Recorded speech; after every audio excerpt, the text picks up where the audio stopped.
Muy buenas tardes. Le invito a que vaya abriendo su Biblia en Hebreos 4:12, por favor. Hebreos 4:12. Seguimos con la serie Examinando Nuestro Corazón. Y hoy voy a tocar un tema que he titulado Los pensamientos y las intenciones del corazón. Voy a leer Hebreos 4:12. Usted me sigue allí. Dice así: porque la palabra de Dios es viva y eficaz, y más cortante que toda espada de dos filos, y penetra hasta partir el alma y el espíritu, las coyunturas y los tuétanos, y discierne los pensamientos y las intenciones del corazón. Y no hay cosa creada que no sea manifiesta en su presencia. Antes bien, todas las cosas están desnudas y abiertas a los ojos de aquel a quien tenemos que dar cuenta. Estos textos están dirigidos a cristianos, ¿sí? Y el texto nos está dando una advertencia que es la siguiente: no existe nada en nuestro corazón que Dios no conozca. Todo lo conoce. Y el propósito del texto es que entendamos que si Dios conoce todos los pensamientos y las intenciones de nuestro corazón, no lo podemos engañar a Él, no le podemos tomar el pelo. Dios no puede ser burlado. Todo lo que el hombre siembra, eso cosecha. O sea, no podemos evadir a Dios de ninguna manera. El autor de esta carta a los Hebreos nos describe el poder que tiene la palabra de Dios. Utiliza una serie de expresiones que son expresiones sorprendentes, extraordinarias, que nos abren el entendimiento al respecto. Y hay 7 características que menciona el escritor de los Hebreos acerca del poder de Dios. En primer lugar, tenemos que la palabra de Dios es viva. Así dice Hebreos 4:12. Una de las cosas maravillosas que tiene la palabra de Dios es que no envejece, no pasa de moda, permanece viva. Viva para todas las personas en todas las épocas pasadas, presentes y las por venir. En todos los tiempos la palabra de Dios permanece viva. La palabra de Dios no son como las obras que escriben los literarios, los que escriben obras escritas, cuyas obras pueden quedar en el olvido, otras la historia ahí las empolva y cuando en cuando son sacadas.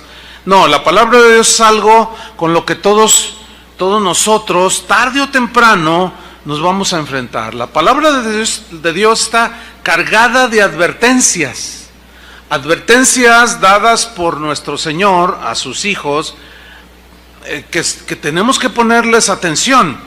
Y estas advertencias las rechazamos o las aceptamos. Si nosotros las aceptamos, tenemos su bendición, tenemos la vida eterna. Si las rechazamos de manera voluntaria, tenemos la condenación eterna.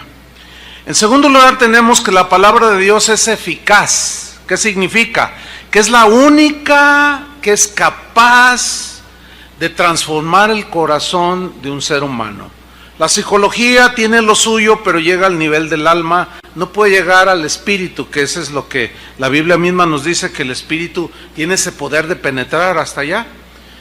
Entonces, si queremos nosotros cambios genuinos, tenemos que obedecer la palabra de Dios, porque ella es eficaz, produce la vida de Dios, produce el carácter de Dios.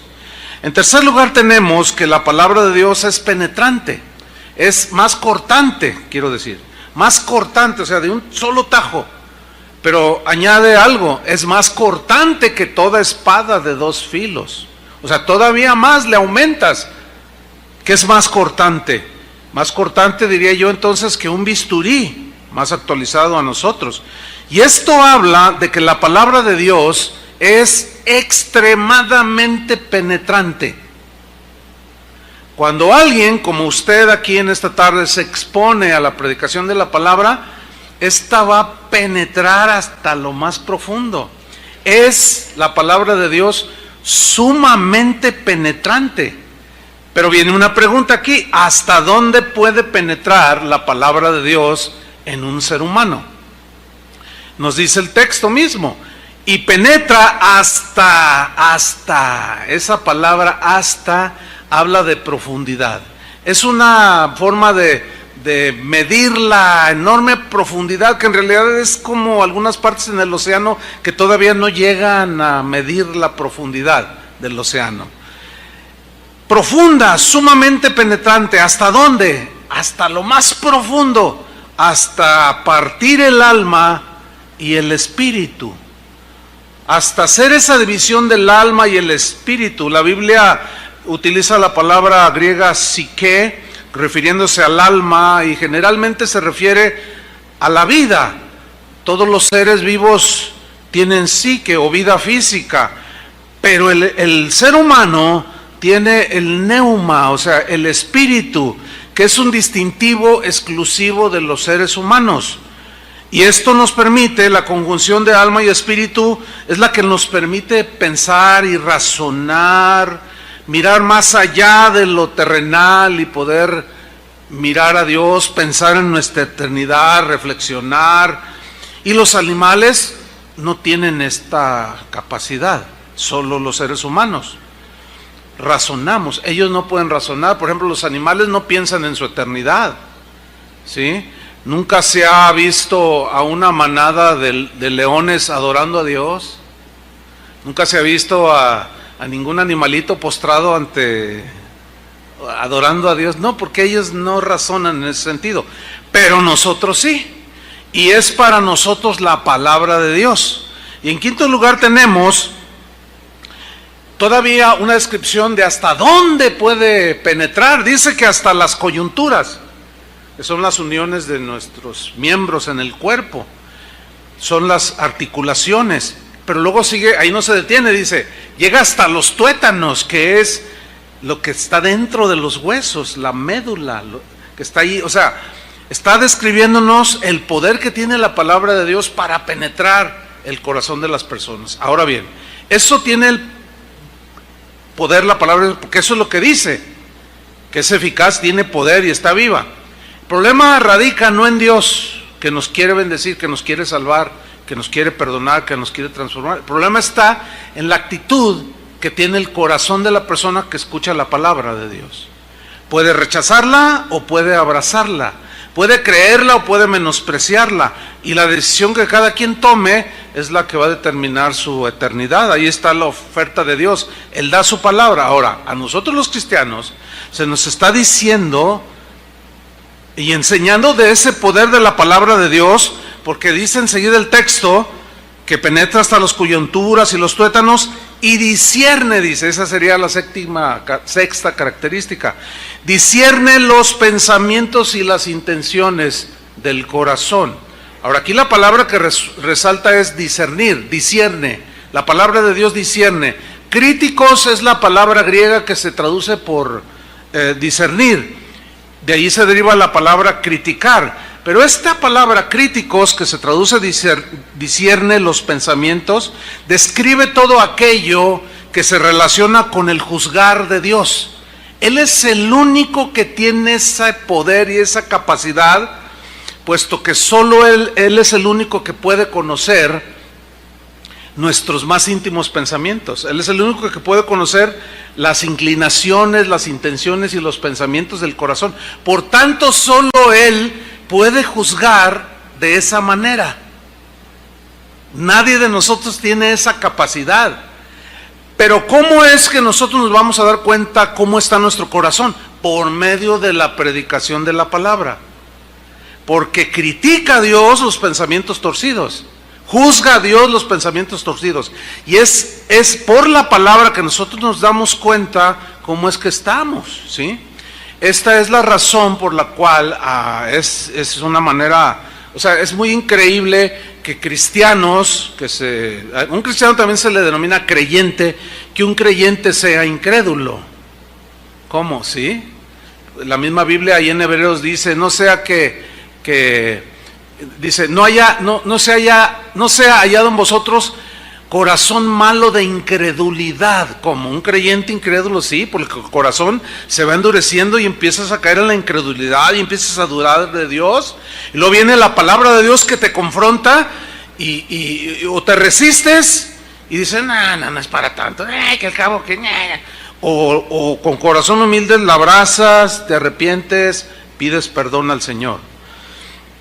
Entonces, la séptima característica es que Dios, como el único capaz de juzgar la intimidad de nuestro corazón, Él juzga precisamente dos cosas. Número uno, los pensamientos. Ahora, entumesis es la palabra griega que se traduce por pensamientos. Dios juzga los pensamientos y las intenciones del corazón. Pero aquí vamos con la primera, entumesis, pensamientos. Entumesis habla del razonamiento que se hace en lo profundo, del pensamiento profundo, pero habla de los malos pensamientos que empiezan a arraigarse en lo profundo del ser humano. Habla de las imaginaciones malévolas. Esta es la descripción del diccionario.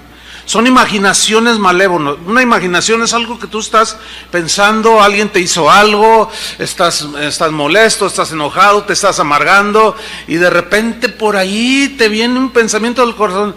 Y si me lo encontré ahorita se atravesara y voy manejando, le echo el carro encima y digo que fue un accidente. O sea, empiezas a maquinar malévolamente. Eso es a lo que se refiere esta explicación. Habla de los sentidos de toda clase, ¿sí? Pero enfatiza los sentimientos de toda clase, pero sentimientos que son negativos, como el rencor, la amargura, el resentimiento, etcétera, etcétera, pero que se vuelven intensos. Llega un momento que son tan apasionados, tan airados. Habla de una rabia intensa que te hace perder el control. Dios pues conoce todos esos, Jesús conoce todos esos. Y analizamos el mensaje de las 7 iglesias, Él sabía todo de todos, ¿no es cierto?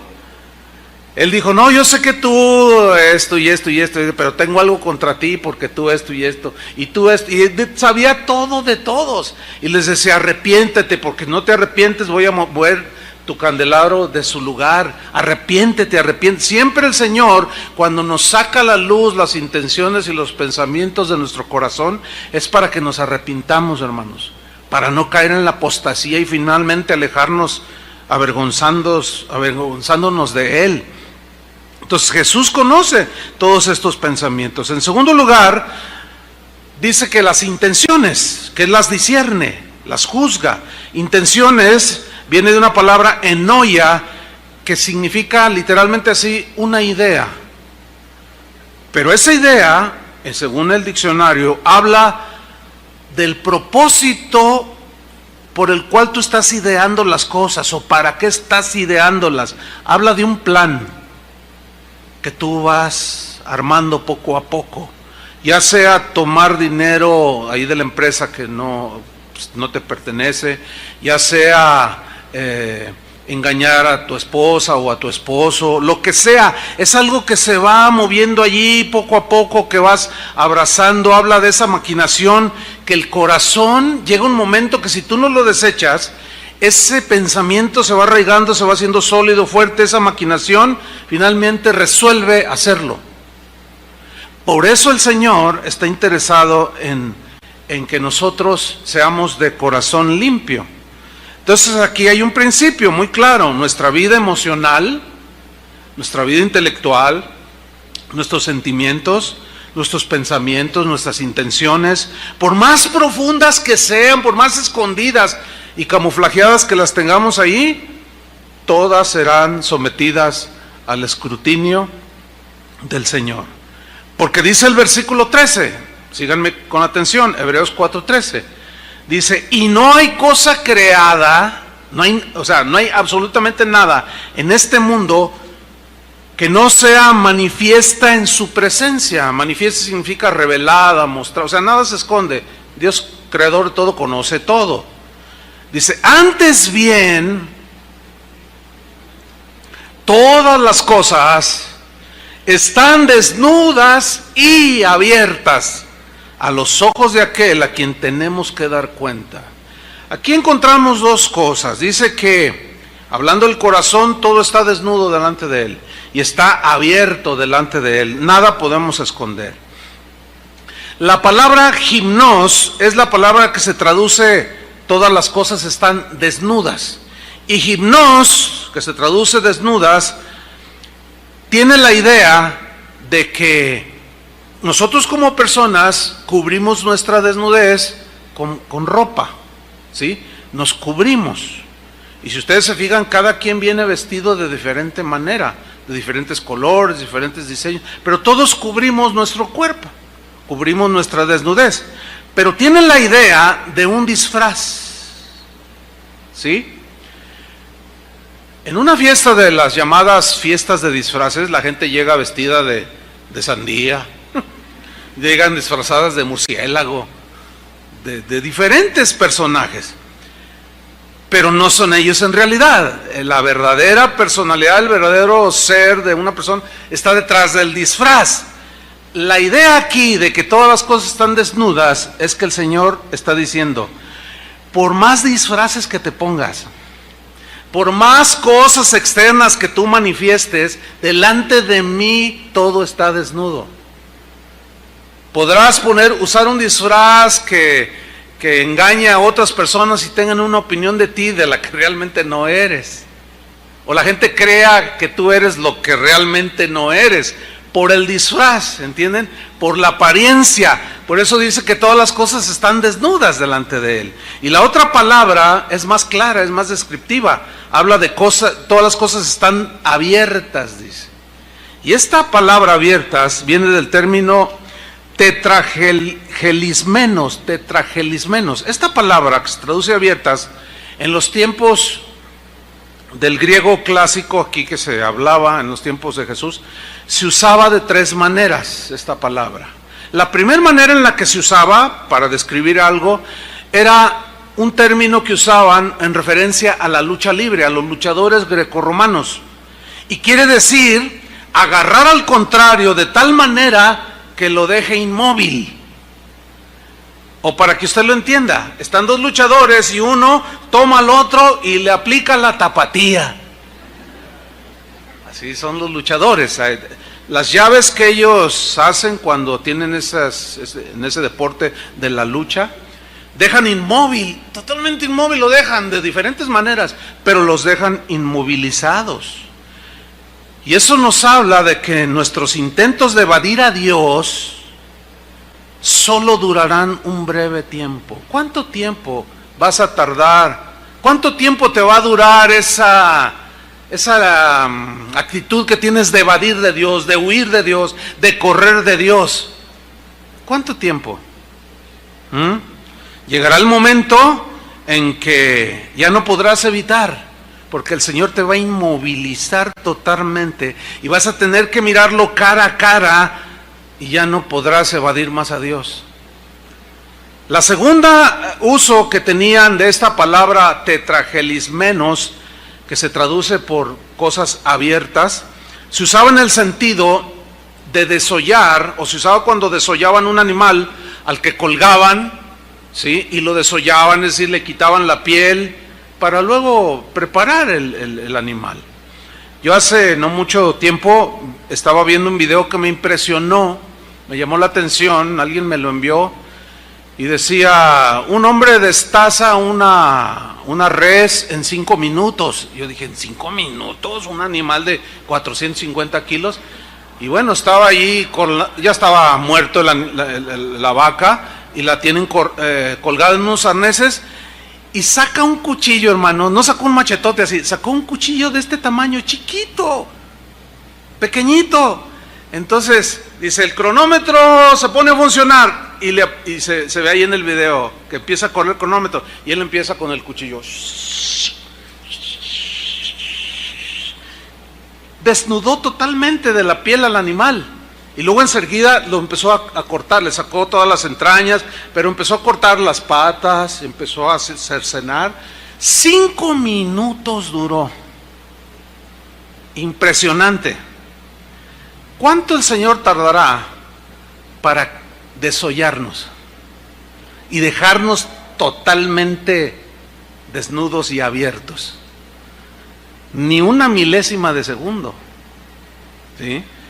Y la tercera manera en que usaban esa palabra, que se traduce por abiertas, cosas abiertas ante sus ojos, era cuando llevaban a un criminal ya juzgado, lo llevaban al patíbulo, a la pena le aplicaban la pena de muerte, venía la ejecución, o los llevaban a juicio a los criminales, y el criminal, por lo general, el que está condenado a la muerte y el que está siendo acusado, siempre va caminando con la cabeza agachada, siempre. Entonces, siempre que en un juicio dicen, el señor juez, y entra el señor juez, piden que todos levanten la cabeza, y por lo general todos levantan la cabeza, pero el criminal está así. Y se usaba en aquellos tiempos un cuchillo puntiagudo, semejante con el que desollaban, y se lo colocaban en la barbilla al que iba a ser ejecutado, y al punzarle así tenía que levantar el rostro para poder ver al juez, para poder ver a sus verdugos, y para que toda la gente mirara toda la deshonra que ese hombre iba a llevar por su crimen. Fíjate lo que está diciendo aquí: todas las cosas están desnudas y abiertas ante los ojos de aquel que tenemos que dar cuentas. Un día no muy lejano, se los aseguro, no muy lejano, aunque tengas 15 años y pienses vivir 90 o quieras vivir 90, y si llegas, de toda manera sigue siendo un día no muy lejano, enfrentaremos cara a cara con Dios. Tarde que temprano. Actualmente podemos evitar las miradas de aquellos que nos caen mal, que nos ofendimos o que ofendimos, evadimos la mirada o no damos la mirada, no miramos a los ojos, pero delante de aquel que juzga todas las cosas, ¿cómo evadir si todo está desnudo? Y nos harán levantar la barbilla, así, con la barbilla, para mirarlo cara a cara. Precisamente, hermanos, a esto de juzgar los pensamientos y las intenciones del corazón fue que Jesús habló largo y tendido en lo que se conoce como el Sermón del Monte, el Sermón de la Montaña, el sermón que abarca los capítulos 5, 6 y 7 de Mateo. Este sermón, si van abriéndolo ahí en Mateo, porque ahí vamos a ver algunas escrituras, en este sermón que es famosísimo. ¿Quién no ha escuchado las bienaventuranzas? Bienaventurados los pobres en espíritu, bienaventurados. Sin embargo, este sermón, hay muchos cristianos que lo evaden. Hay muchos cristianos que le dan vueltas. Hay pastores que en su vida han predicado un solo sermón sobre las enseñanzas del Sermón del Monte, sobre estas palabras tan memorables que salieron de la boca del Señor Jesús. Algunos otros se han atrevido a decir que es imposible que Jesús haya dicho semejantes palabras, las que están registradas en el Evangelio de Mateo, capítulos 5, 6 y 7. Es imposible, dicen ellos, y argumentan de que el apóstol Mateo las inventó cuando escribió. Y dicen una serie de argumentos. Otros dicen que Jesús en realidad no estaba hablando de manera literal. Entonces dicen, no debemos de tomar esos mensajes de Jesús de manera literal. Ciertamente hay cosas que son metafóricas, pero yo dudo que en este caso Jesús haya estado bromeando o haya estado hablando en forma no literal lo que enseñó a sus discípulos en el Sermón del Monte. Pero ¿por qué ponemos tantas objeciones a la enseñanza de Jesús? ¿Saben por qué? Porque nosotros los hombres hacemos nuestras teologías sistemáticas, nuestros conceptos teológicos, y los armamos, y de allí no nos movemos. Y luego cuando de pronto empezamos a leer partes de la Biblia, o si alguien tiene la costumbre de leerlo, por ejemplo, todo el Evangelio de Juan, todo el Evangelio de Mateo, toda la carta a los romanos, de pronto se encuentran con textos que chocan con la cuadratura de la teología bíblica a la cual se adhirieron o inventaron o diseñaron. ¿Por qué? Porque contradicen nuestros sistemas teológicos. Por eso se evade y no se habla mucho del sermón de la montaña. Vamos a ver lo que enseñó Jesús al respecto. Vamos a ver si estaba bromeando, si era literal, si era simbólico o si era una broma de parte de Jesús. Mateo 5:20.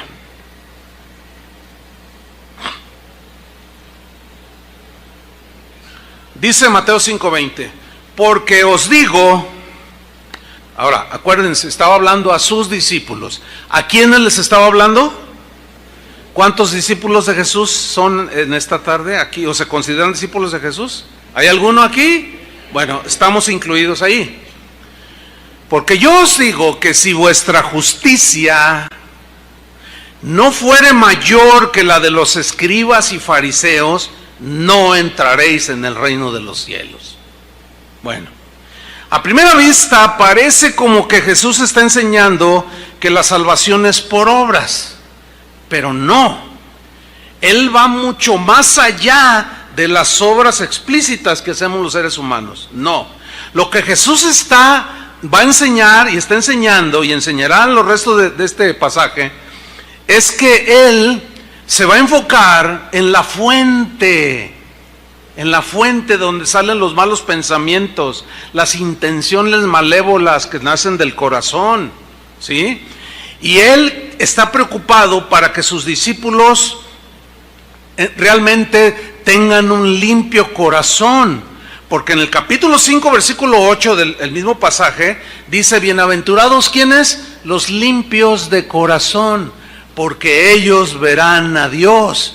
Y en Hebreos hay una expresión semejante, sin santidad, ¿qué? Nadie verá al Señor. Entonces en el versículo 21, Mateo 5:21, comienza su enseñanza. Y Él se va mucho más allá que lo que ellos habían sido enseñados. Dice, ¿oísteis que fue dicho a los antiguos, no matarás? Y que cualquiera que matare será culpable de juicio, será llevado a juicio y si es declarado culpable, pena de muerte. Pues todos asentían, ¿sí? Sabemos que Éxodo 20:13 dice no matarás. Pero luego dice en el versículo 22, pero, ese pero marca la diferencia. Pero yo os digo, o sea, en el Antiguo Testamento así fue, Dios juzgaba la acción externa, pero ahora nos vamos a ir, mi Padre y yo y el Espíritu, a lo más profundo, a la fuente. Pero yo os digo que cualquiera que se enoje contra su hermano será culpable de juicio. ¿Qué es eso? Cualquiera es cualquiera. Te incluye a ti, a mí, a los apóstoles, a los que estaban ahí, a todos, cualquiera que dice ser discípulo de Él. Que se enoje contra su hermano será culpable de juicio. Esta es una prohibición total hacia el enojo. Va directamente hacia la fuente, a las intenciones del corazón. ¿Sí? Jesús se refiere aquí a la ira, al enojo que permanece después de la ofensa. Es el enojo de la persona que por alguna razón está herida y abraza con rabia ese enojo y lo mantiene vivo. No un día, sino dos, no 2 días, sino 2 meses, no 2 meses, sino un año, 5 años, 6 años, 10 años. Y eso crece y crece y lo cultiva y lo alimenta. ¿Saben cómo alimentas el resentimiento? Cada vez que tú se lo cuentas a alguien, lo estás alimentando. Es como una planta, lo estás regando y crece y crece y crece y crece. A ese enojo al que Jesús está diciendo, será culpable de juicio. ¿Ah? Y Santiago, que fue hermano de nuestro Señor Jesús, él dijo que en el enojo del hombre Dios no obra la justicia de Dios. Es imposible. Pablo en la epístola a los Colosenses, no lo busquen, él dice, hermanos, dejen toda ira, enojo, y esa palabra ira es la que aparece en Mateo 5, que estamos estudiando. Es la misma palabra griega que se traduce por enojo, ira. Dejen todo esto, ira, ¿no? ¿Por qué? ¿Por qué le dice a los cristianos dejen todas estas cosas? Porque aunque somos cristianos, seguimos propensos a cultivar malas cosas en el corazón. Fíjense ustedes que hasta el más elevado pensamiento de los paganos de los tiempos de Jesús, y incluso desde antes, reconocían la insensatez del dejarse arrebatar por el enojo y de abrazarlo y mantenerlo vivo. Por ejemplo, Cicerón, que fue un hombre muy culto, filósofo, él era debatía en la filosofía, era un orador muy distinguido en su tiempo, y él mismo habla de que cuando entraba el enojo en los debates, cuando entraba en escena el enojo, decía Cicerón, no se podía hacer absolutamente nada con sensatez. Y es cierto. Cuando tú te enojas con alguien y nos enojamos con alguien y empezamos a discutir, se empieza a levantar la voz, ya no entra la razón, la reflexión, no, es que tú no, tú también, y tú. Y ya no hay razonamientos sensatos, equilibrados, razonables, no. Séneca, filósofo romano, decía, refiriéndose al enojo, en este sentido, al que se refirió Jesús, dijo, el enojo es una locura, porque te hace cometer locuras. En el caso de un cristiano, es una locura tan peligrosa que te puede apartar de Dios al final de tu camino. Esa es la advertencia de Jesús. Si hemos de obedecer a Jesús, entonces tenemos que atender a esta advertencia de Jesús. Ese enojo que cultivamos, que no olvidamos, ese enojo que se niega a pacificarse, cuando Él había dicho, bienaventurados los pacificadores, ese enojo que busca la venganza y en cualquier momento que se le presenta, oye, que fulano, ay, si supieras de fulano, y empiezas y sigues regando tu enojo, tu disgusto. Es una advertencia, hermanos, que tenemos que recordar que alguien que se dice cristiano y pierde los estribos continuamente, no llega a desarrollar el dominio propio que debe caracterizar a un cristiano, y esos enojos, esos arranques de ira te llevan a violentar la palabra de Dios. Hermanos, en el nombre de Jesucristo es para todos la exhortación. Tenemos que hacer algo. Tenemos que decirle al Señor, Señor, cambia mi corazón, ayúdame, pero tenemos que reconocer que tenemos ese problema.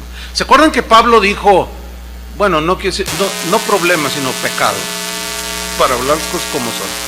¿Se acuerdan que Pablo escribió, airaos, pero no pequéis?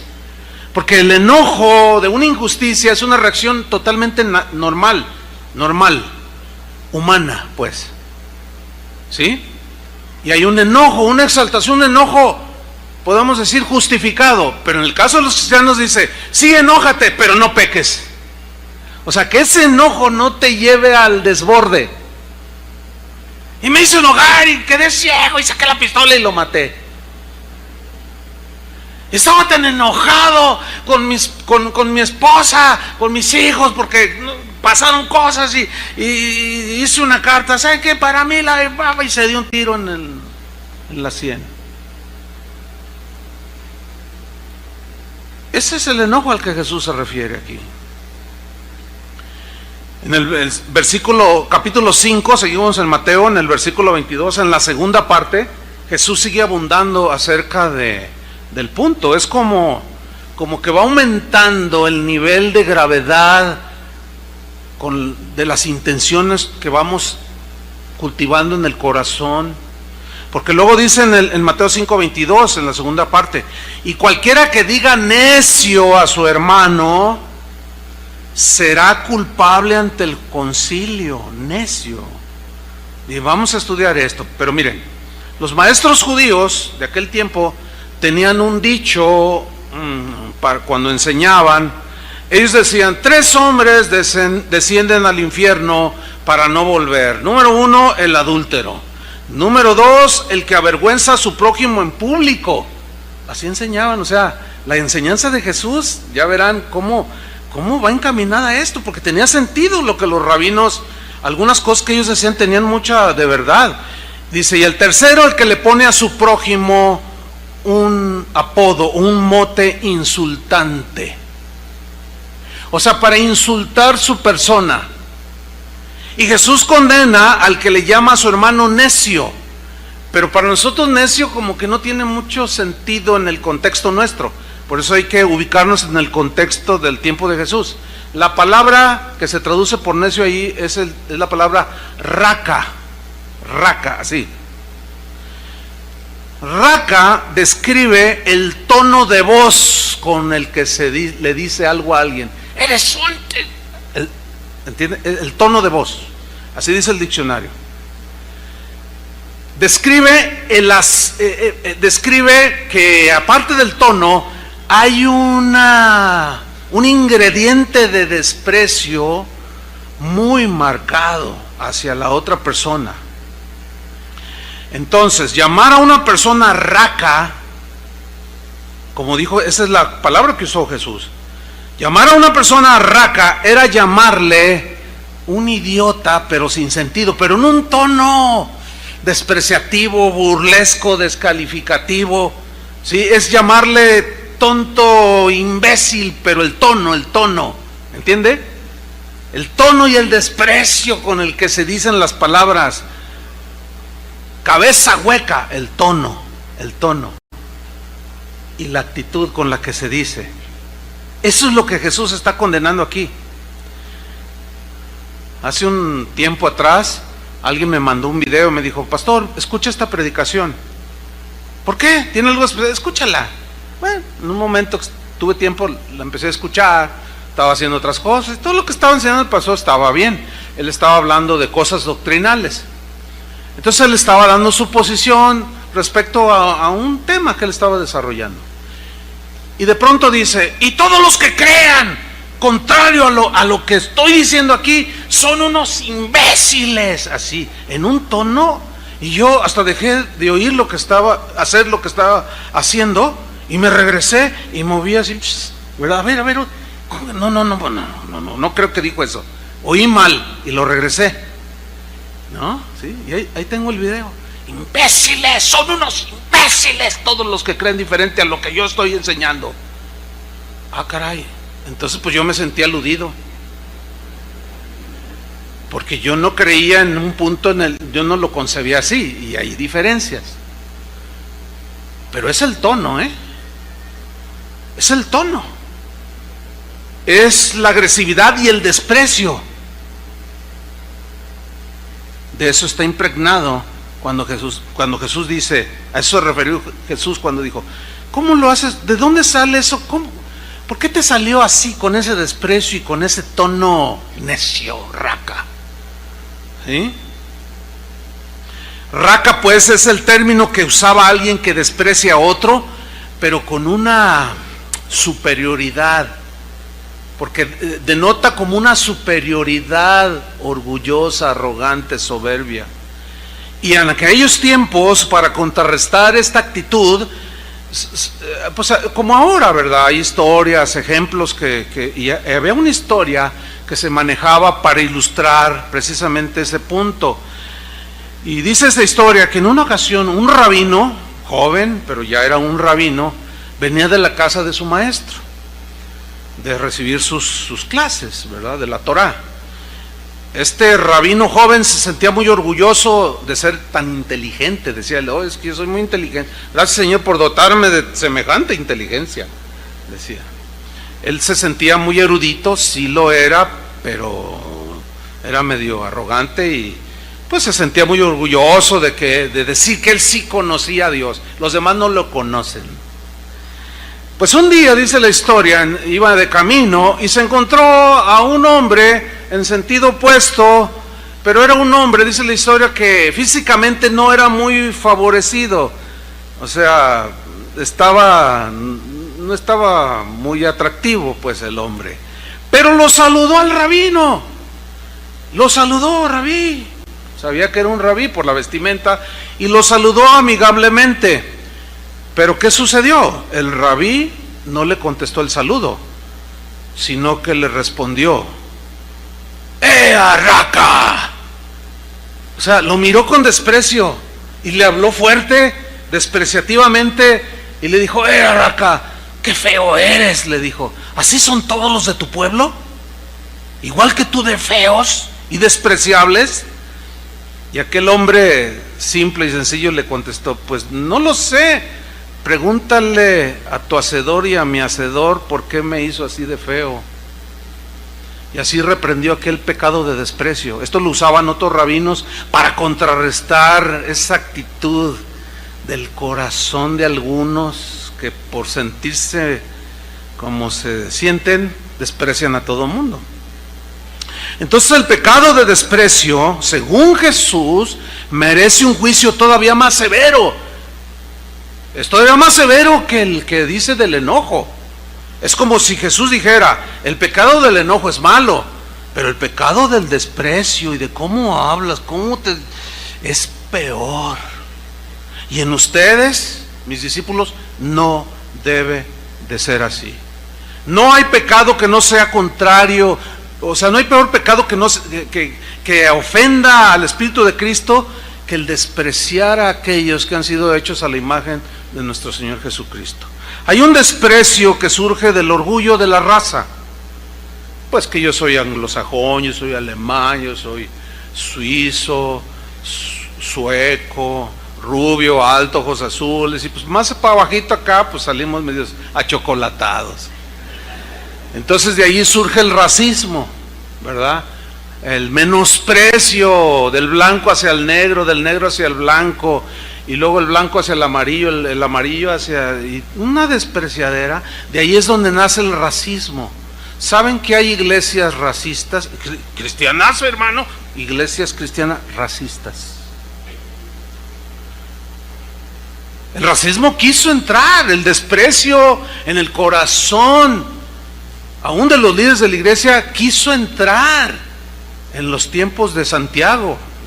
Que dijo: cuando ustedes vean que entra alguien con un vestido muy lujoso, un hombre pues rico, con anillo y todo, y tú le dices: pasa, siéntate aquí junto a mí, ¿verdad? Y luego entra uno sencillo, ¿verdad? Con unos tenis marca Tato. Bueno, esa es una marca de aquí de Guadalajara. Con unos guaraches de ahí de San Juan de Dios, así en su vestimenta, pues humilde, sencilla, y le dice: siéntate tú por allá. Dice: hacéis acepción de personas y cometéis pecado. Eso es un tipo de racismo, de segregación. Dice: no. ¿Saben, hermanos, que hay sistemas teológicos? No los voy a mencionar para no crear controversia, pero en algún momento usted lo descubrirá en sus estudios. Pero hay sistemas teológicos, gente que dice que es cristiana, que son nacidos de nuevo, que son racistas. ¿Sabe que hay sistemas así donde los negros, por ejemplo, no son bien vistos? Donde no destaca ningún negro como de raza negra como uno de sus teólogos. No existen, no hay. Qué extraño, ¿no? Como si los negros no tuvieran tanto y en ocasiones hasta más inteligencia que un blanco o un achocolatado como nosotros. Y eso es lo que está juzgando el Señor, hermanos, ¿entienden?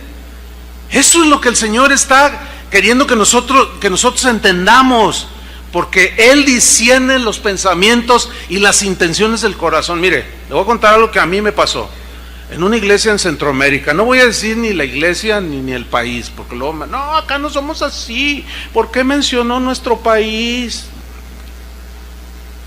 Centroamérica, nada más. Se me acerca una familia, un hombre grandote, rubio, de ojos azules, una mujer también así alta, rubia, de ojos azules, con una chica pues igual que ellos. Bonita la muchacha, unos 22 años. Dice: pastor, por favor, mire, hable con nuestra hija. ¿Sobre qué? Bueno, si el pastor está de acuerdo, porque pues yo no soy el pastor aquí, yo no voy a violar un principio, le corresponde al pastor. No, ya le pedimos permiso. Dijo: bueno, a ver si, y ya me hace una señal el pastor: sí, está bien. Bueno, ¿cuál es el asunto? Es que mire, pastor, le insistimos a nuestra hija que piense bien con quién se va a casar. Yo le dije, bueno, sí, que sea cristiano, que ame a Dios, que sea trabajador, etcétera. Dice, no nos referimos a eso. Es que él se quiere casar, mire, con aquel. Y era un negro. Yo le dije, pero, ¿y? Dice, no, que piense que sus hijos, nietos, cabe la posibilidad que nazcan negros. Yo no quiero negros. No, hermano, mira, se me enchinó la piel así, pero de enojo. Pero no el enojo que lleva a pecar, sino del celo que te produce un enojo, pero ahora sí que es santo, para acomodar las cosas, pero con dominio, ¿no? Dominio. Y dije, oiga, ¿usted es cristiano? Soy diácono de aquí, me dijo. Le dije, no puedo creerlo, no puedo creer. Usted me está diciendo que no quiere un yerno negro.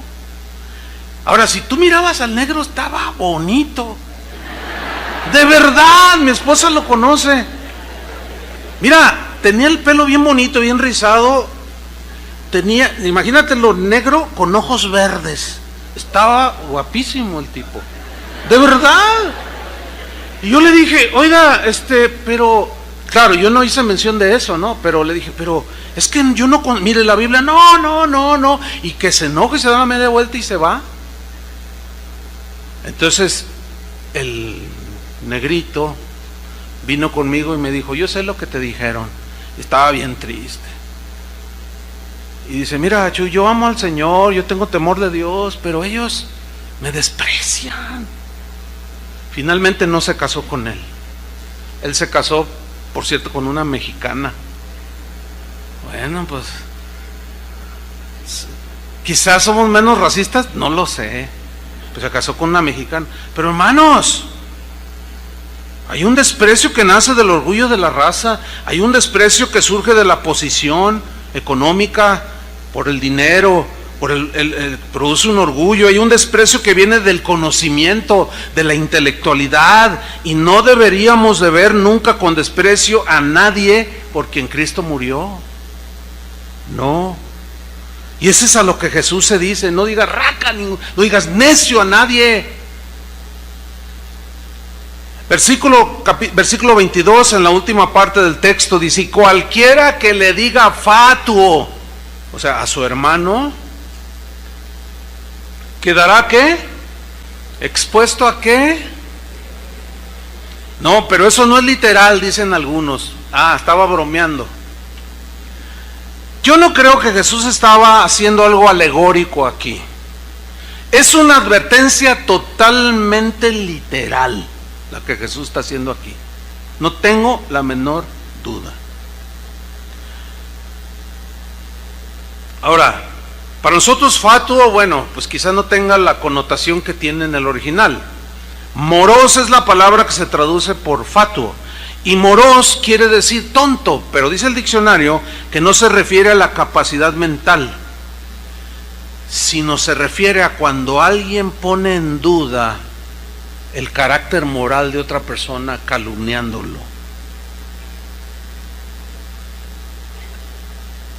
O sea, a nadie digas fatuo, o sea, no agredas su integridad, su reputación, su vida, diciendo mentiras por tu enojo que tienes ahí. Ni se te ocurra. Fíjense cómo va en grados de gravedad eso que el Señor juzga en el corazón. Entonces Jesús dice que el que destruye la reputación de su hermano merece un juicio más severo. Dice que está expuesto, que está en una línea muy delgadita en relación con el infierno. No hay castigo que sea demasiado severo para el que asesina el buen nombre de otro. Según Jesús, esta persona está expuesta al infierno de fuego. Por eso es que se evade esa enseñanza. Por eso, ¿cómo a poco me va a mandar al infierno? Bueno, yo no lo digo. Ahora, hay algunos teólogos que a veces Por ejemplo, hay artesanos que te hacen, en el hierro, que te hacen unas obras de artesanía impresionantes, ¿no? Te hacen un cancel que tú dices, ¡ay, qué tremendo! Y a veces así suele suceder en el cristianismo. Cuando no nos gusta alguna enseñanza que va en contra o que contradice, que son versículos que contradicen lo que yo creo, como esos artesanos, le damos una retorcida al texto y decimos todo sobre el texto menos lo que significa el texto. No sé si me expliqué. Una paráfrasis de lo que Jesús está diciendo. Ustedes escucharon en el tiempo pasado que se condenaba por homicidio, ¿verdad? Pues sí, y eso siempre será condenable. Estoy parafraseando, Pero yo os digo que no son solo las acciones externas las que van a ir a juicio, como el asesinato, sino los más íntimos pensamientos, las intenciones de sus corazones también irán a juicio.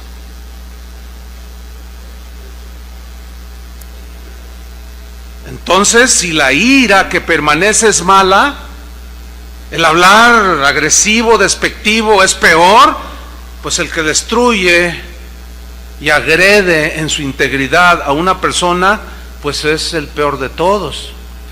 Y esto, hermanos, es una realidad que está haciendo de tropiezo a miles y miles de pequeños corderos que están haciendo, y otros ya no tan pequeños, pero que están tropezando. ¿Por qué? Porque entran buscan algo en internet, se encuentra una página de esas que abundan ahora, defensores de la sana doctrina, etcétera, etcétera, etcétera, y empieza a ver ahí un escrito donde dice que fulano y sultano es hijo del diablo, y aquel es un hereje, y aquel es un no sé qué, y luego empieza a leer los comentarios. Ay, ¿cuántos comentarios? Sí, 424,850. Ay, ¿cuántos comentarios? Miren, es que si usted tiene un blog, escriba un tema sobre la santificación y 3 le ponen me gusta.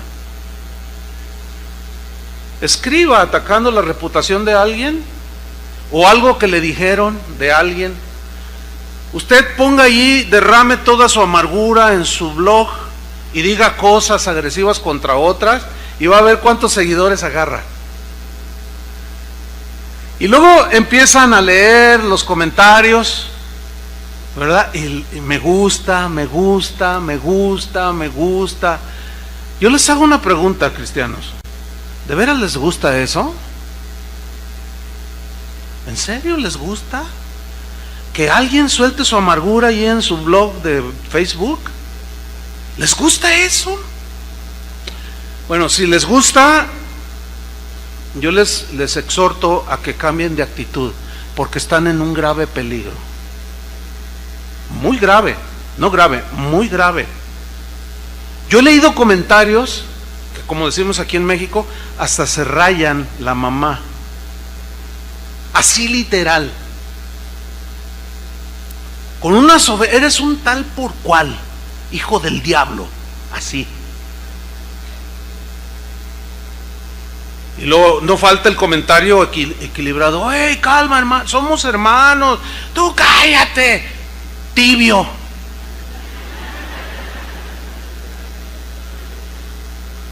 Ya ve, y fulano de tal que dice que ese que se congrega allí con fulano de tal. No, hombre, ese pastor, no, hombre, ese, si ya me dijeron que esto y lo otro y más allá. Hermanos, la advertencia de Jesús es real, no es broma, no es broma. Entonces, el que es esclavo del enojo, el que habla en tono despreciativo, el que destruye el buen nombre y reputación de otro, bueno, pueda que nunca haya cometido un asesinato en acción, de matar a alguien, sacar una pistola y darle 3 tiros en el corazón, puede que no, pero en su corazón, sí. Fíjate lo que dijo el apóstol Juan, 1 de Juan 3:9, sin moverse de Mateo 5.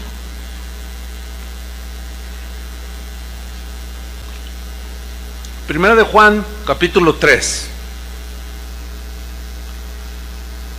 en el versículo 11. 1 Juan 3:11. Miren cómo entendió Juan el mensaje de Jesús. Y aquí antes de leer, mientras lo encuentran, déjame hacerle una reflexión. El apóstol Juan fue un discípulo de Jesús. Él escuchó el sermón del monte. Ahorita vamos a leer cómo fue que entendió el mensaje del sermón del monte. ¿Cómo lo entendió Juan? Si entendió la advertencia de manera literal, o Jesús estaba bromeando, o qué sé yo, ahorita lo vamos a leer. Pero quiero hacerles una reflexión más. Los apóstoles tuvieron discípulos que ellos discipularon. Por ejemplo, el apóstol Juan, dice la historia de la iglesia a partir del primer siglo, que el apóstol Juan discipuló a un hombre llamado Policarpo. Policarpo discipuló a otro llamado Ireneo. Y así Pablo tuvo los suyos, Clemente de Roma, Pedro tuvo a los suyos, contemporáneos de ellos que vivieron con el apóstol, que incluso algunos, como Clemente de Roma, conoció a Jesús. Algunos dicen que lo conoció, otros dicen que no, pero en fin, pero conocieron, eran contemporáneos de Pablo, en el caso de Clemente. Bueno, esos los apóstoles, incluyendo Pablo, tuvieron gente que ellos discipularon. Estos a su vez discipularon a otros que llegaron a ser líderes de las iglesias cristianas, del primero, segundo, tercero y hasta el cuarto siglo. Y esa es la época de la iglesia donde se conoce como los padres de la iglesia, que fueron los más cercanos al tiempo de Jesús. Escúcheme bien, hermano. Esto es algo, yo estudié en el seminario historia de la iglesia, pero la historia de la iglesia es muy amplia, la verdad. Hay una rama dentro de la teología que se conoce como patrística. Y la patrística es el estudio de la vida de todos los padres de la iglesia. Y bueno, últimamente me he dado a la tarea de leer a los padres de la iglesia. Ireneo y su obra contra las herejías, Ignacio de Antioquía, las 7 cartas creo que fue a los cristianos en Éfeso, si no mal lo recuerdo. En fin, estoy leyendo y he descubierto, hermanos, y estoy descubriendo, me quedo pasmado, aunque había leído, pero ahora ya con otra óptica. ¿Sí? Estoy descubriendo que así como entendió Juan el mensaje de Jesús, así lo entendieron ellos. Y en sus escritos, que ellos que no son inspirados obviamente, pero a fin de cuentas son datos que quedaron allí, cartas que ellos enviaron, lo entendieron igual. El sermón del monte. Vamos a verlo cómo lo entendió Juan. 1 Juan 3:11. Porque este es el mensaje que habéis oído desde el principio, que nos amemos unos a otros. Y no como Caín, que era del maligno y mató a su hermano. ¿Y por qué causa lo mató? Porque sus obras eran malas y las de su hermano justas. Fíjate en el versículo 14. Nosotros, o sea los cristianos, sabemos que hemos pasado de muerte a vida, en que amamos a los hermanos. Así es como sabemos, ¿sí? El que no ama a su hermano, a ver, puede haber cristianos, porque le está hablando cristianos, puede haber cristianos que no aman a su hermano, sí, si no la exhortación no tiene sentido. El que no ama a su hermano permanece en muerte. Versículo 15. Todo aquel que aborrece a su hermano es, ¿qué dice? Homicida. Y sabéis que ningún homicida tiene vida permanente en él. ¿Se dan cuenta que lo entendió exactamente como Jesús lo dijo? Exactamente. Así lo entendió Ireneo, Clemente de Roma, y hubo otro Clemente, y en fin, así lo creyeron. Después del siglo IV, el cristianismo empezó a sufrir una transformación por los líderes que empezaron hasta nuestros días. Y hoy encontramos interpretaciones de esto tan sofisticadas que yo he llegado a una conclusión. Yo creo lo que dijo Jesús, creo lo que dijo Juan y hasta lo que fueron los discípulos de los apóstoles. Es la prueba más contundente y confiable de que lo que dijo Jesús fue tal y como lo dijo. Ahora, sigamos en el Sermón del Monte, Mateo 5:27, porque ahí viene igual, lo mismo, acerca de matar. ¿Ah? No solo es el acto, sino acá en el corazón, ya eres homicida. Dice el 27, ¿oíste que fue dicho no cometerás adulterio? Sí, claro, no puedes con otra mujer, o sea, el acto mismo de adulterio físico. Y Jesús dice, no, espérenme, 28, pero yo os digo que cualquiera que mira a una mujer para codiciarla, o sea, hay una diferencia en mirar a una mujer. Yo te estoy viendo muchas mujeres y hombres juntamente, pero aquí el mirar a una mujer, esa mirada para codiciarla, es un pensamiento que viene, te atrapa la hermosura, como dicen en Proverbios, no te dejes atrapar por su hermosura y por la salamería de sus palabras, no, o sea, viene la tentación y está viendo allí a la mujer hermosa o al hombre apuesto y empieza a maquinar, ¿entiende? Ay, empieza a ver a su esposa y dice, no, mi esposa ya, pues ya parece Coca-Cola pero en bolsita, ya no tiene esas curvas, no, ay no, pues si yo todavía estoy joven, y va a la iglesia, va a la iglesia, empieza, y entonces no lucha con ese pensamiento del corazón, o sea, lo deja entrar, y el adulterio no se da de la noche a la mañana, hermanos. ¿Qué significa? Que así como el enojo y decirle raca a alguien no sale luego, sino es producto de abrazar ese pensamiento, esa actitud, y después se da el adulterio. Yo os digo, dice, que cualquiera que mira a una mujer para codiciarla, ya adulteró con ella. ¿En dónde? ¿Ven? Su corazón. O sea que el Señor va más allá. No solo juzga a los adúlteros de hecho, sino aquellos que en el corazón se dejan controlar y dominar y se recrean en eso. Eso es a lo que Jesús habla. Por eso dice que Él juzgará los pensamientos y las intenciones del corazón. ¿Sí? Ya adulteró con ella, ¿en dónde? En su corazón. A fin de cuentas es como el homicida. No mató a alguien, pero en su corazón lo hizo. Y los compara exactamente igual.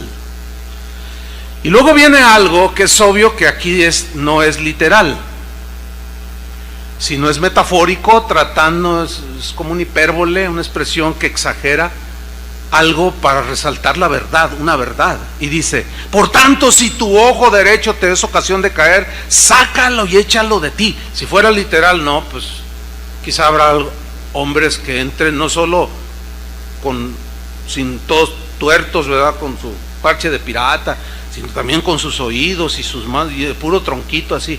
Es obvio que aquí es algo hiperbólico.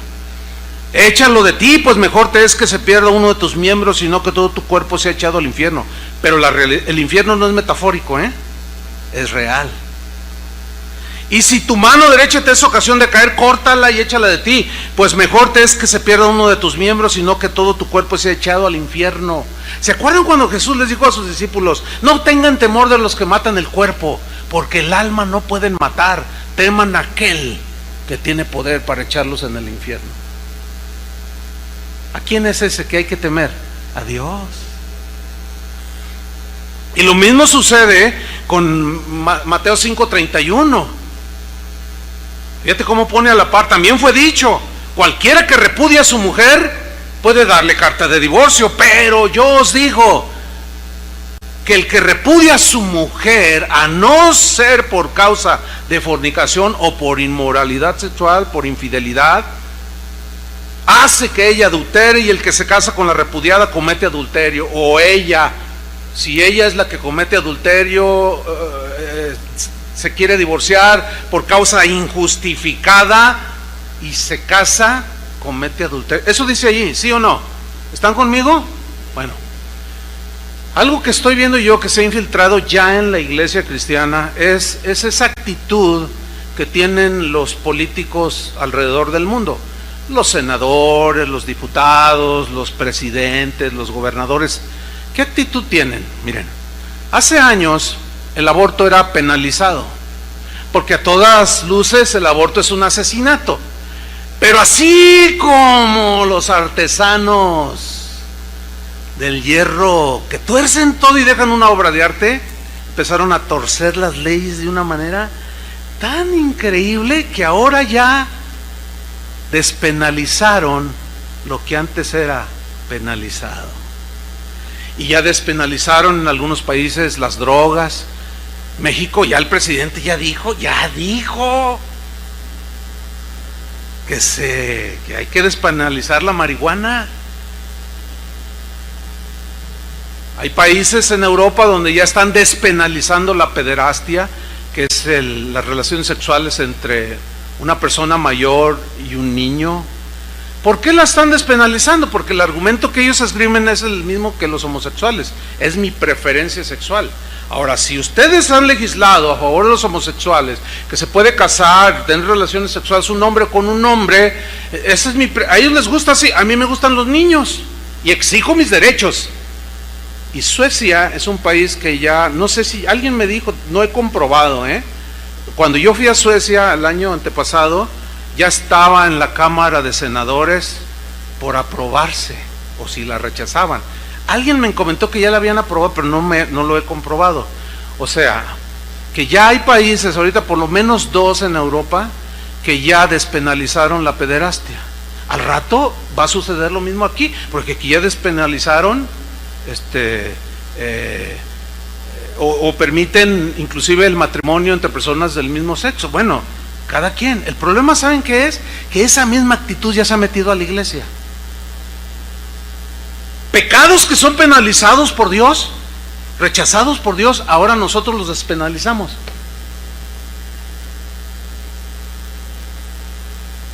Hace un par de años se armó una controversia porque a un pastor muy famoso le preguntaron que qué pasaba si un cristiano se suicidaba, se iba al cielo, se iba al infierno. Y él dijo: no, se va al cielo. Así dijo. Creó un revuelo. Todavía ya van a ser, creo que 2 o 3 años de eso que él declaró. Y a él se le sumaron un montón de teólogos muy conocidos, y algunos hasta conocidos por mí.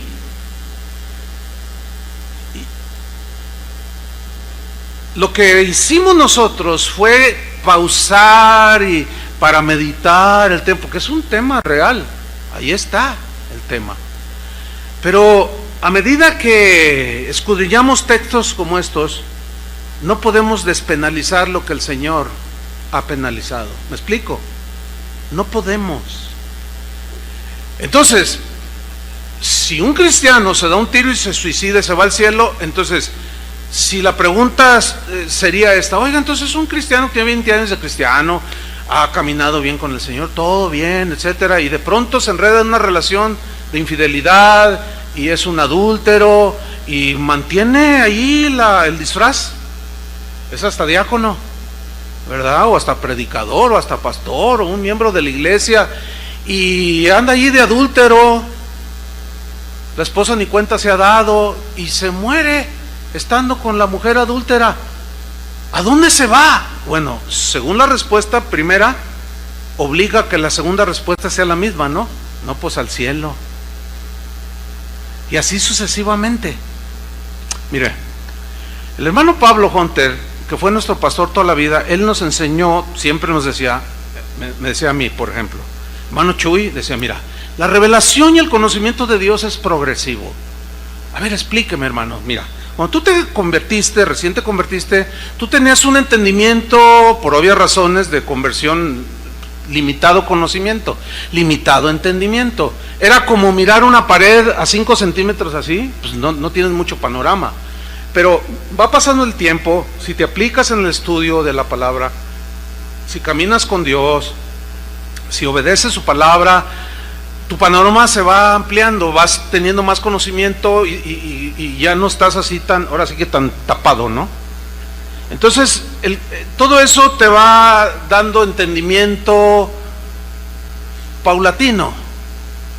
Entonces, retiras la mano y dices: pues la mano tiene 5 y tiene un anillo. Pero tiene un brazo. Y te retiras más, y ahorita yo puedo decir que no solo veo el púlpito, mi cronómetro, el micrófono, sino los veo a ustedes. Y fíjense que hasta alcanzo a ver los que se duermen. O sea, ya tengo un panorama más amplio. Entonces, en las etapas que uno va desarrollando, vas enseñando conforme, es obvio, ¿no? Vas enseñando conforme el entendimiento que tienes en ese momento. Yo les confieso que todavía hay textos de la Biblia que los leo y me causan problema. ¿Problema por qué? Porque como que no embonan, no engranan en lo que yo he alcanzado a entender. No sé si me estoy explicando. ¿Por qué le digo esto? Porque yo reconozco haber enseñado cosas que me faltó quizás más profundidad, más entendimiento, pero ahora, después de 40 años de caminar con el Señor, perseverando cada día, confrontando las luchas, todo, pasando los momentos hermosos de ver gente crecer en el Señor, otros que se te echan encima, todo lo que tiene que ver con el ministerio. Es obvio que al agarrar la Biblia y leerla, pues como que ese texto que me hacía sentir incómodo, ahora engrana perfectamente y la enseñanza se equilibra. Por eso, recordando lo de Raca, de ese tono despreciativo, no debemos de despreciar a nadie. Un pastor amigo mío me comentó que un joven de su iglesia, de esos impetuosos, con ganas de conocer, en cuanto lo miraba, oiga pastor, tengo una pregunta, de esos que tienen mucha hambre, inquietos, todo, ¿no? Y dice, un día me dijo, oiga pastor, aquí está muy aplatanado todo. ¿Cómo es eso, mijo? Le digo, aplatanado. ¿Qué es esa palabra? Yo no la conozco. Pues todo aburridote. ¿Aburrido esto? ¿Cómo? ¿Qué te refieres? Sí, es que ¿sabe qué? Dice, mira, aquí hacen falta luces, guitarras eléctricas, de su pianito. Dice, y entonces le dice, es que usted ya está viejo. Escúchenme, usted ya está viejo. Dele chance a la sangre nueva.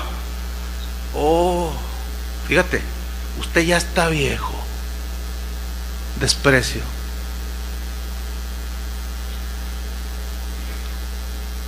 Y el pastor le contestó, mira, mijito, voy para 75 años. ¿Tú cuántos tienes? 18, en la plenitud. Dice, mira, hijo, yo ya llegué a los 75 y tú no sabes si llegarás. Pero con esa actitud vas a llegar muy lejos, pero lejos de Dios.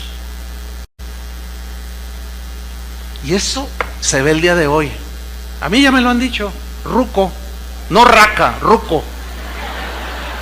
Que a fin de cuentas es lo mismo. No, es que chido el lugar ya se hizo viejo. Ya está todo aplatanado ahí, casa de oración. De verdad. Desprecian, ¿sí? Y dice la Biblia, no desprecies, hijo mío, las enseñanzas de tu padre, de tu madre. No desprecies, una y otra vez. Entonces, las enseñanzas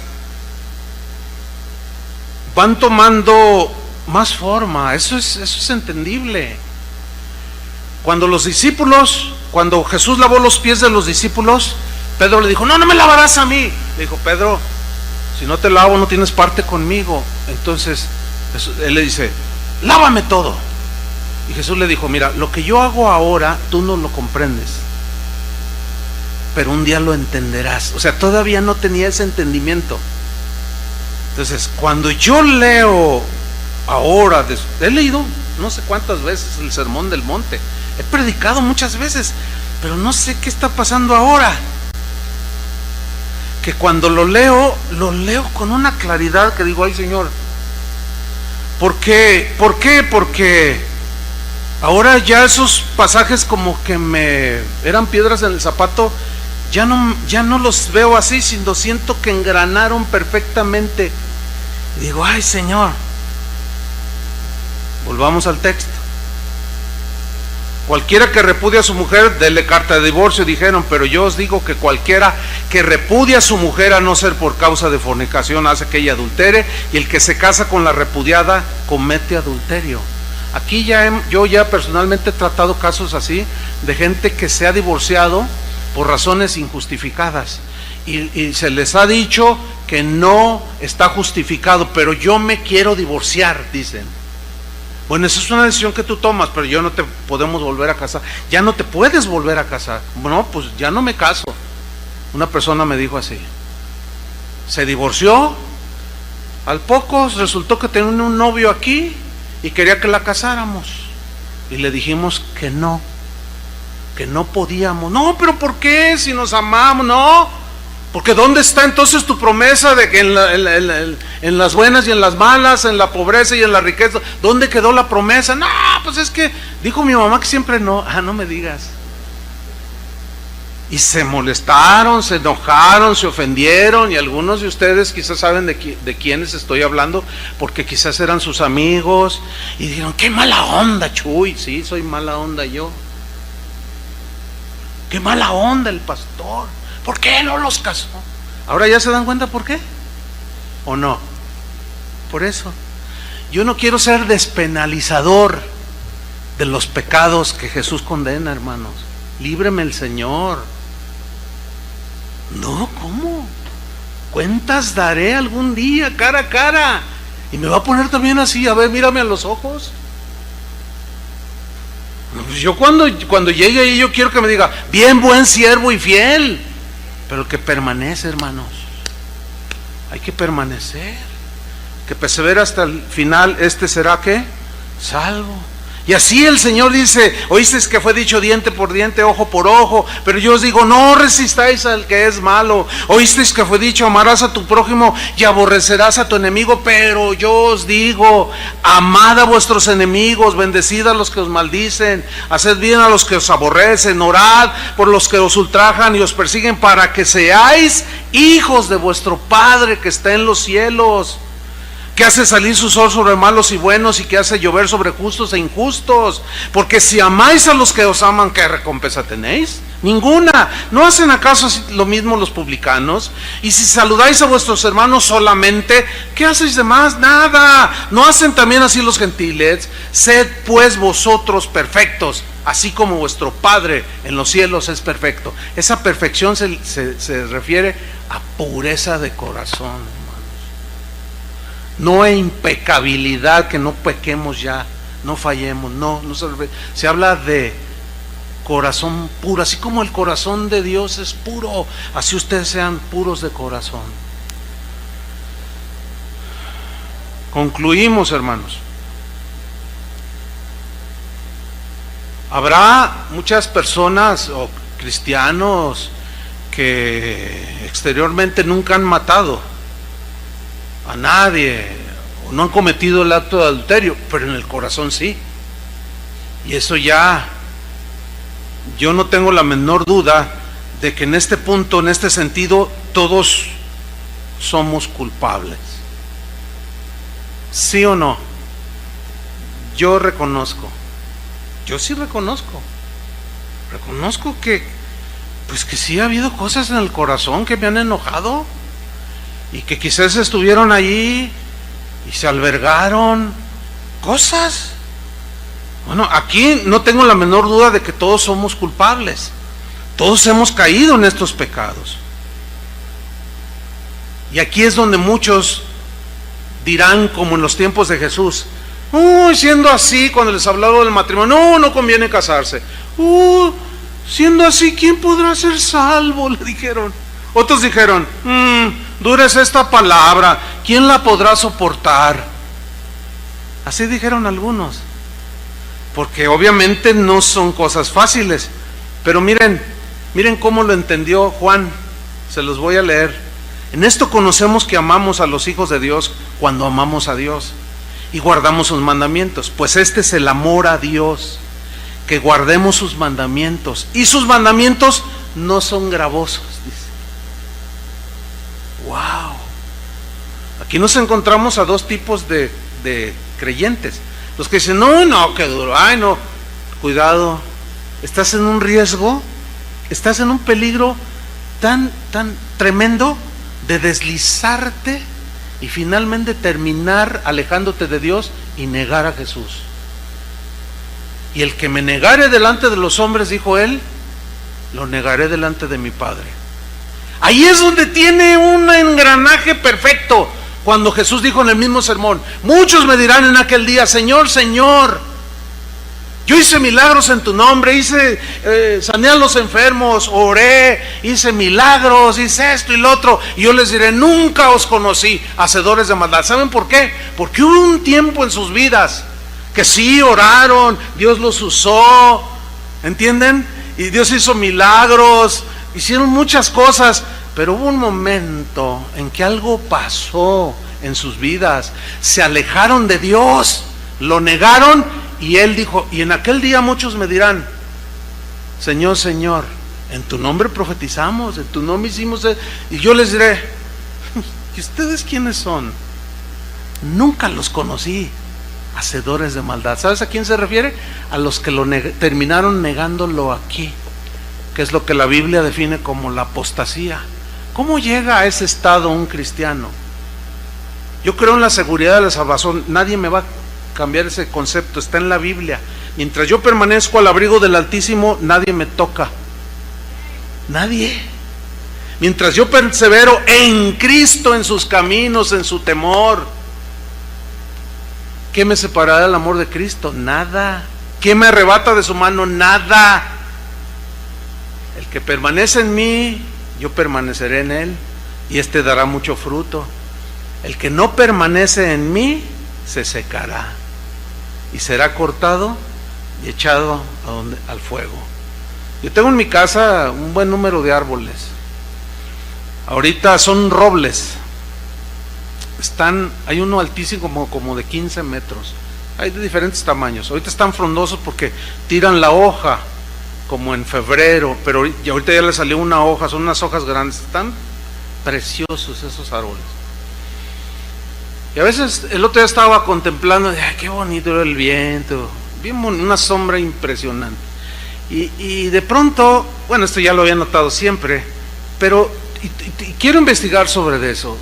¿Por qué? ¿Qué es lo que quiero investigar? Que me he fijado que está el tronco y las ramas y unas florecientes hermosas y otras secas. ¿Han visto esos árboles? Que tienen unas ramas que están secas. Bueno, si hay algún entendido aquí que luego me escriba, mira, pasa esto. Si no tomamos, yo quiero investigarlo. Y el jardinero, yo le digo, corta esa rama que está seca. Y él a veces me ha dicho, no, está viva, denle chance otro rato. Y a veces saca hojitas. Y a veces le digo, no, mira, ven. Le digo al jardinero, ven. Le digo, mira. Y ya con una navaja, no, bien duro, mira. Y luego le hace, solita se cae. ¿Qué pasó si estaba en el tronco? Algo sucedió, algo pasó allí, que ya no recibió la vida del tronco. ¿Saben qué es lo que puede hacer que ya no recibamos la vida de la vid? Los pecados acumulados.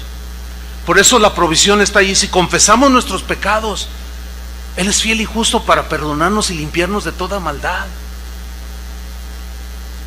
Los padres de la iglesia sentenciaban esto en lo siguiente. Ellos decían, pecados no confesados, pecados no perdonados. Pecados no perdonados van a terminar alejándote de Dios.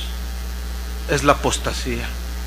Y eso es a lo que se refiere Hebreos capítulo 10 versículo 26, que dice, porque si pecáremos voluntariamente después de haber recibido el conocimiento de la verdad, y ya no queda más sacrificio por los pecados, no, ya lo negaron.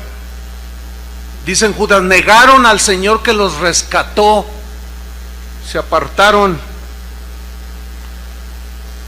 Dice, no, ya no queda más sacrificio por los pecados, sino una horrenda expectación de juicio y de hervor de fuego que ha de devorar a los adversarios. Si el que viola la ley de Moisés por el testimonio de 2 o 3 testigos muere irremisiblemente, la sentencia era apedreamiento, ¿cuánto mayor castigo pensáis? ¿Cuánto pensáis que merecerá el que pisoteare al Hijo de Dios y tuviere por inmunda la sangre del pacto en el cual fue santificado, sea limpiado, e hiciere afrenta al Espíritu de gracia?